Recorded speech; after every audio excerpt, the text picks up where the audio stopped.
Hello everyone, आज 24 अगस्त 2025 तो the Hindu की हमारी जो इम्पोर्टेंट खबरें रहेंगी। अमेरिका सेवा निलंबित कर दी गई है भारत के द्वारा। जो पोस्ट ऑफिस की जो भी सर्विसेज हैं अमेरिका को जो अभी एक्सपोर्ट होने वाली थी उन सभी को डिले कर दिया गया, यानी कि सस्पेंड कर दिया गया।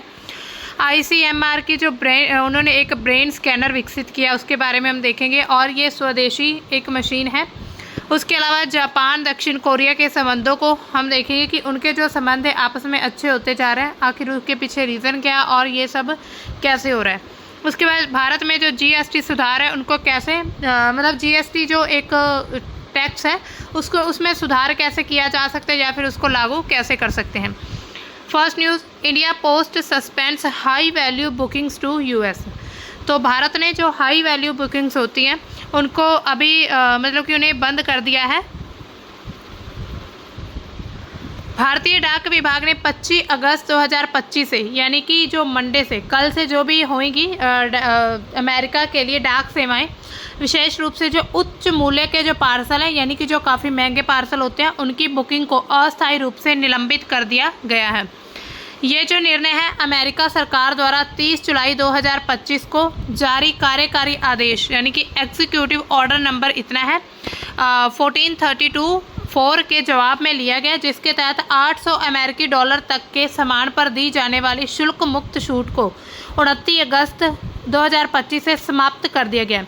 यानी कि जो अमेरिका मतलब कि $800 तक जो भी सामान भेजा जाता था वहाँ पर अमेरिका में, उस पर जो छूट दी जाती थी, यानी कि उस पर कोई टैक्स नहीं लगता था, अब उसको ख़त्म कर दिया गया और 29 अगस्त से इसको लागू कर दिया जाएगा।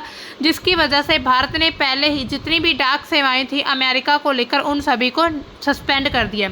इसके अलावा अमेरिका ने भारत से जो भी सामान आयात किया उस पर 25% टैरिफ और रूसी तेल आयात के कारण 25% जो एक्स्ट्रा टैक्स लगाया, जिससे कुल टैरिफ जो 50% तक हो गया। यानी कि भारत अब जो भी सामान अमेरिका में भेजेगा, यानी कि भारत इंडिया जो भी सामान अमेरिका में भेजेगा उस पर 50% टैक्स लगेगा। इट मीन्स कि जो सामान यहाँ से जाने वाला अमेरिका में काफ़ी महंगा होगा, जिसकी वजह से वहाँ पर लोग उसको नहीं खरीद पाएंगे।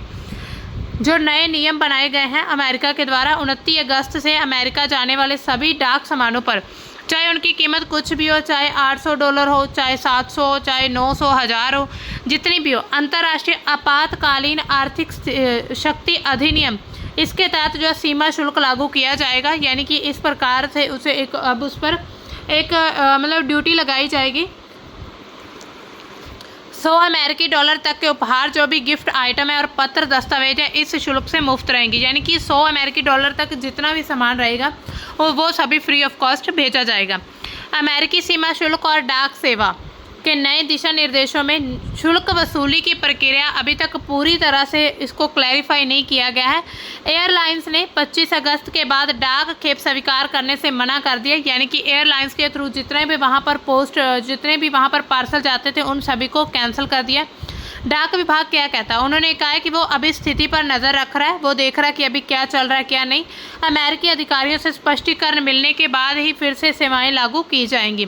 जिन ग्राहकों ने पहले से पार्सल बुक किए हैं वे डाक शुल्क वापसी के लिए आवेदन कर सकते हैं, यानी कि जितनी भी उनकी पेमेंट लगी थी डाक पोस्ट ऑफिस जाकर वो उसको वापस ले सकते हैं, उसके लिए अप्लाई किया जा सकता है। यानी कि अभी तक कोई भी फाइनल नहीं है कि ये कब तक सेवाएं बंद रहेगी। अब हमारी जो नेक्स्ट न्यूज़ है, ICMR से hand held device to scan brain, यानी कि ब्रेन दिमाग को स्कैन करने के लिए एक डिवाइस तैयार किया गया है, जो कि भारत की जो भी ICMR है, यानी कि Indian council of medical researches, तो उनके माध्यम से ये इसको बनाया गया, इसको डेवलप किया गया है। भारतीय चिकित्सा अनुसंधान परिषद जो है, Indian council of medical and research, उन्होंने सेरिबो यानी कि CEREBO सेरिबो नाम का एक पोर्टेबल गैर आक्रामक मस्तिष्क, यानी कि हमारे जो ब्रेन है उसको कोई भी अटैक, कोई भी उसको हार्म नहीं करेगा, ऐसा एक स्कैनर बनाया है, जो कि विशेष रूप से जितनी भी दर्दनाक मस्तिष्क चोटें होती हैं, यानी कि ट्रोमेटिक ब्रेन इंजरीज जो होती हैं, ठीक है, जो ट्रोमा वगैरह की जो बीमारी होती है उनको पता लगाने के लिए इसको डिज़ाइन किया गया।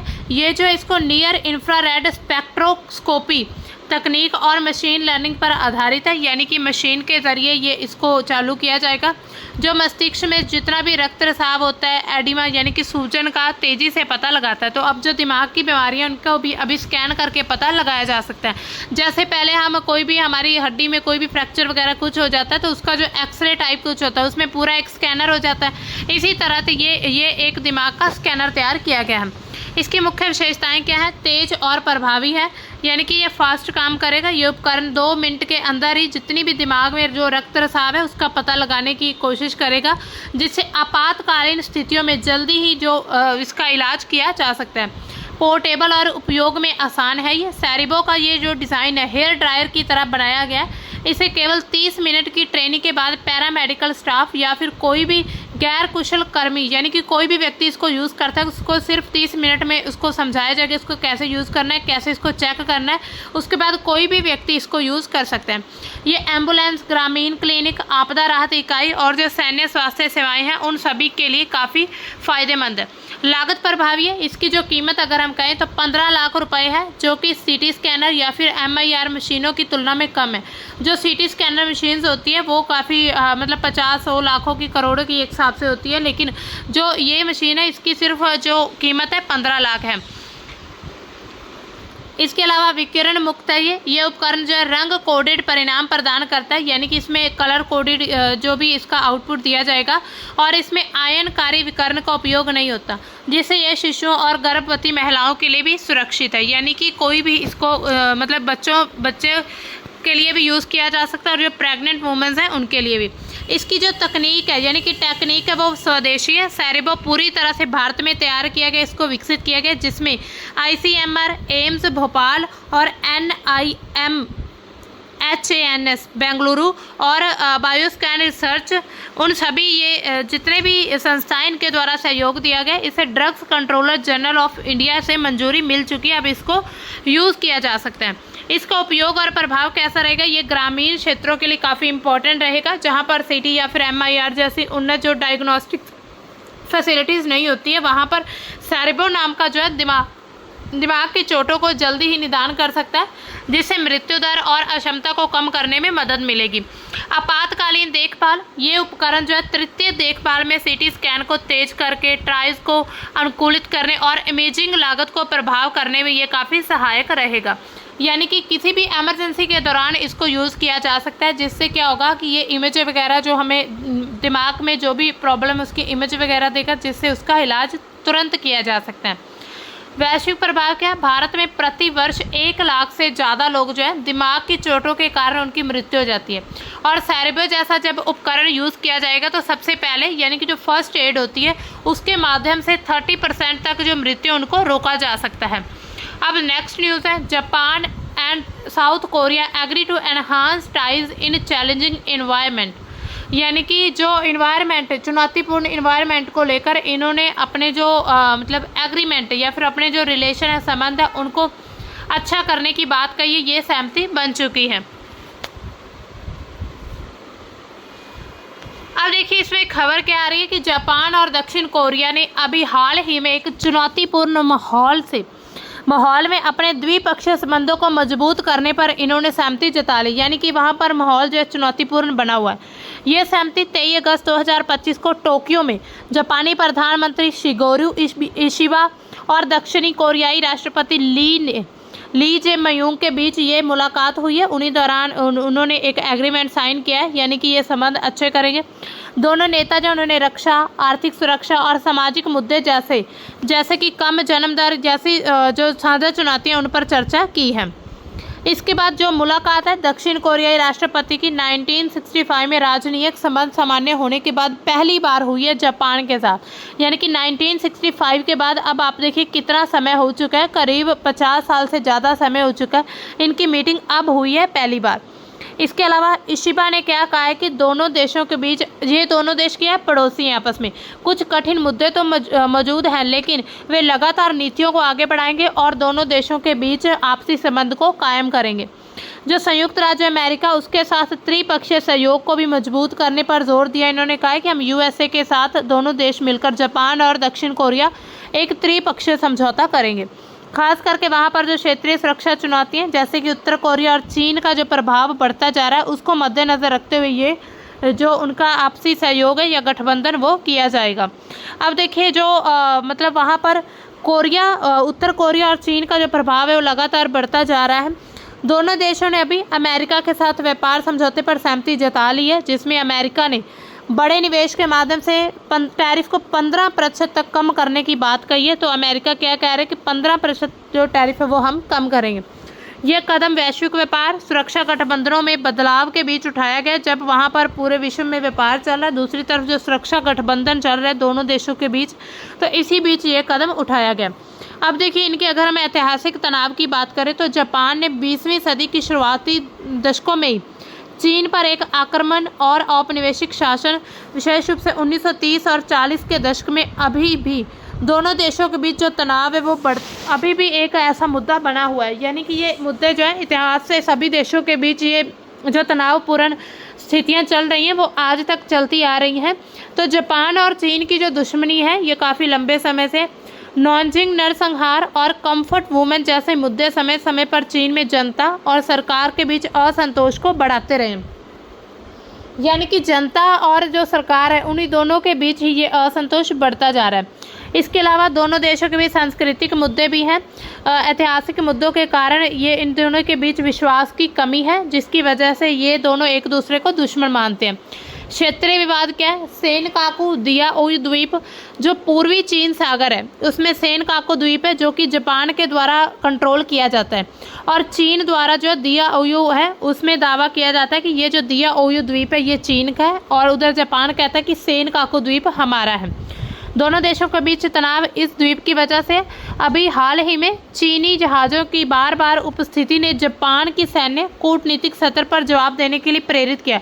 यानी कि जो चीनी जहाज़ है बार बार इस द्वीप पर जाते रहे हैं, वहां पर बने रहे हैं, यानी कि उनकी उपस्थिति मौजूद है, जिसकी वजह से जापान ने सैन्य और कूटनीतिक सत्र पर जवाब देने के लिए उन्हें मतलब ठान लिया है कि हम भी चीन के खिलाफ डटकर मुकाबला करेंगे।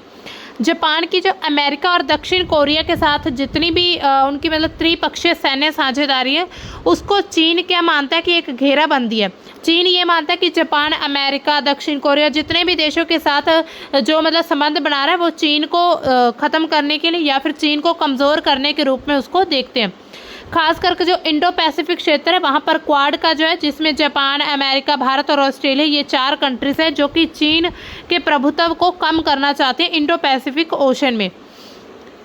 अब हमारी जो नेक्स्ट न्यूज़ है, अभी देखिए ये इनके बीच मुद्दे या फिर विवाद ये लगातार चलते रहेंगे। मतलब अभी आने वाले समय में पता चलेगा क्या हो रहा है। अभी जैसे पता ही है कि एक तरह से अलग अलग शक्तियां जो है विश्व में उभर रही हैं, एक तरफ जो अमेरिका, दूसरी तरफ चीन, तो दोनों एक दूसरे को मतलब डिवेल्प्ड होता नहीं देख सकते। दोनों यही मानते हैं कि हम पूरे विश्व की एक शक्ति हैं।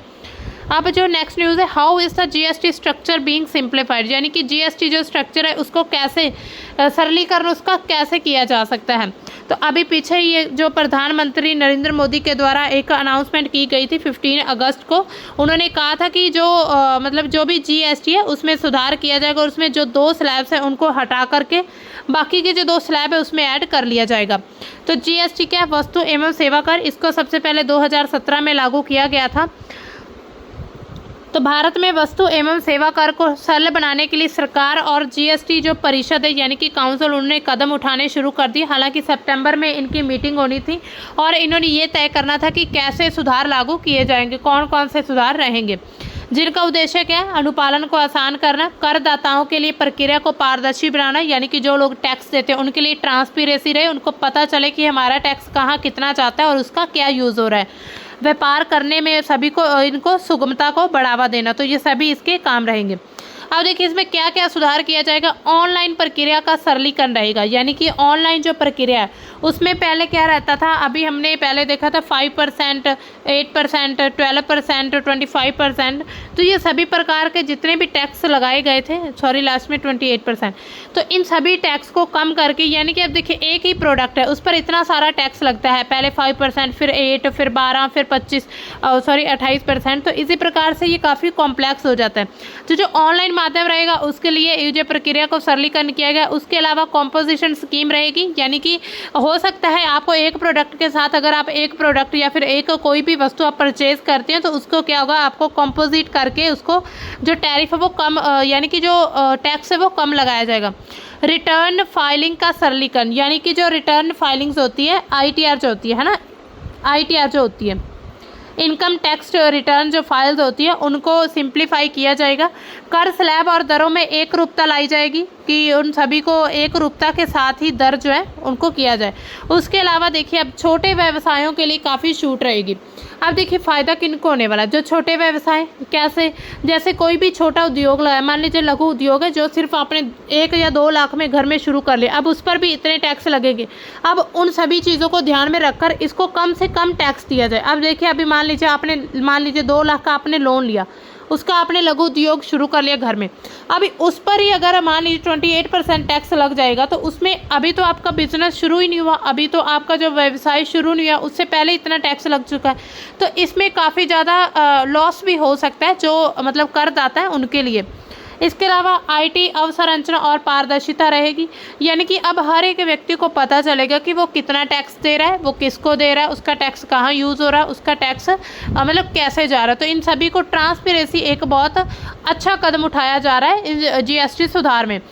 बजट और नीतिगत सुधार किए जाएंगे। जो बजट होता है, जो हमारे पूरे भारत का बजट पेश किया जाता है, तो उसमें भी सुधार करने की बात हो रही है। अंतर्राज्य और राज्यांतरिक लेन देन का स्पष्टीकरण, यानी कि अब देखिए अंतर्राज्य यानी कि एक राज्य से दूसरे राज्य के बीच, ठीक है। उसके अलावा राज्यांतरिक यानी कि एक राज्य से, एक जगह से दूसरी जगह के बीच जितना भी जो पहले स्टेट GST लगता था और जो सेंटर GST लगता था, उसमें IS GST लगता था, उसमें IC GST, यानी कि स्टेट में भी अगर आप एक स्टेट के अंदर ही 2 जगह पर व्यापार कर रहे हैं उस पर जो GST लगेगा, और एक स्टेट से दूसरी स्टेट पर जो आप व्यापार कर रहे हैं उस पर जो GST लगेगा, उन सभी का अभी स्पष्टीकरण किया जाएगा कि आपको कितना टैक्स कैसे देना है। उसके अलावा करदाताओं की संख्या और अनुपालन, तो ये सभी क्या है, ये सुधार किए जाएंगे। अब देखिए केंद्र ने ये प्रस्ताव क्यों रखा, ठीक है। तो GST जो काउंसिल है वो काफ़ी लंबे समय से GST जितने भी रेट्स हैं, दर है, उनको युक्ति संगत यानी कि उनको सिंप्लीफाई बनाने की कोशिश कर रही है। उसने सितंबर 2021 में इसी उद्देश्य से एक GOM का गठन किया था।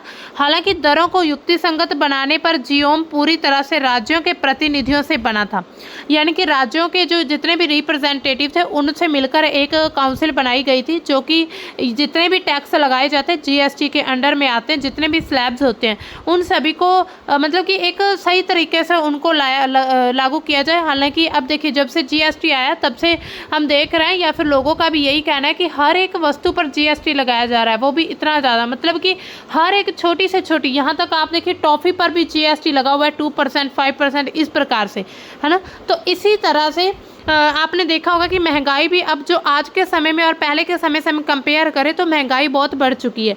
तो इसी वजह से लोगों की कुछ कंप्लेंट्स थी, कुछ मतलब जनता का व्यवहार ऐसा था कि अब GST में सुधार करने की बात चल रही है। मंत्री समूह ने इस प्रस्ताव को स्वीकार कर लिया है और GST परिषद को इसकी अनुशंसा कर दी, यानी कि उन्होंने इसकी सिफारिश कर दी है कि आप जो है GST सुधारों को लागू करेंगे।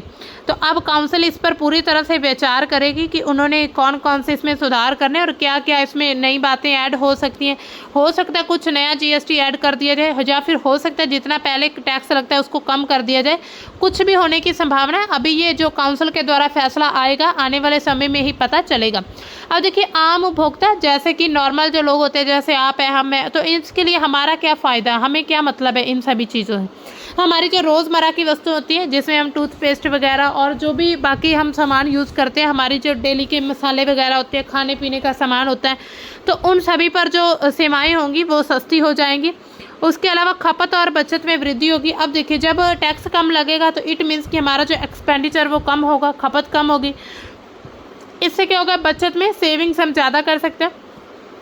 हेल्थ और लाइफ इंश्योरेंस पर राहत। अब देखिए हेल्थ और लाइफ इंश्योरेंस पर भी टैक्स लगता था, अब उस पर छूट देने की बात कही गई है कि आप इस पर छूट यानी कि इस पर आप टैक्स नहीं लेंगे। इसके अलावा विलासिता यानी कि लग्जरी थिंग्स जो होती है, हानिकारक वस्तुओं पर उच्च कर लगाया जाएगा, जैसे कि जो नशीली वस्तु जिसमें तंबाकू, शराब, अल्कोहल वगैरह, जो सिगरेट सब कुछ आता है, इन पर ज़्यादा टैक्स लगेगा, जिसकी वजह से जो लोग हैं इन चीज़ों को कम खरीदेंगे। उसके अलावा जो लग्जरी थिंग्स होती है वो सिर्फ अमीर लोग ही खरीद पाएंगे, बड़े बड़े लोग, तो उन पर ज़्यादा टैक्स लगेगा। कपड़ा, हस्तशिल्प और कृषि उत्पाद सस्ते होंगे। कपड़ा आम लोगों के लिए भी काम का होता है।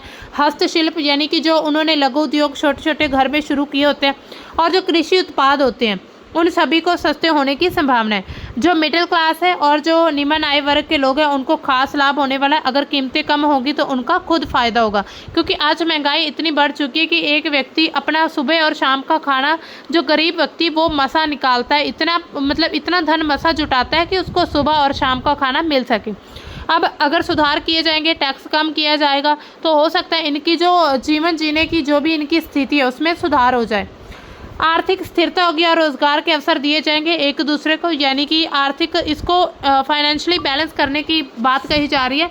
हमने देखा ही है कि जो भारत की अर्थव्यवस्था है वो काफ़ी बिगड़ती जा रही है, खास करके जो अभी कि हमारे बाकी देशों के साथ जो हमारी विदेशी व्यापार चल रहा है उसमें हमने तनाव देखे, खास करके जो अमेरिका के साथ। अमेरिका ने भारत पर 50% टैरिफ लगा दिया। अब जो भारत के प्रोडक्ट अगर अमेरिका में नहीं जाएंगे तो फिर भारत के प्रोडक्ट कहाँ जाएंगे? इट मीन्स उसको या तो भारत में कंज्यूम करना पड़ेगा, उसका यूज़ होगा, या फिर उसको किसी ऐसी कंट्री में भेजना पड़ेगा जहाँ पर उससे ज़्यादा टैरिफ ना लगे। तो इसी प्रकार से जो भारत की अर्थव्यवस्था है वो अस्थिर होती जा रही है और रोजगार के अवसर मिलने के ज़्यादा चांसेस हैं। तो दोस्तों ये थी हमारी आज की द हिंदू की इम्पोर्टेंट न्यूज़। तो मिलते हैं हम अपनी कल की न्यूज़ के साथ, तब तक के लिए बाय, थैंक्स फॉर वॉचिंग।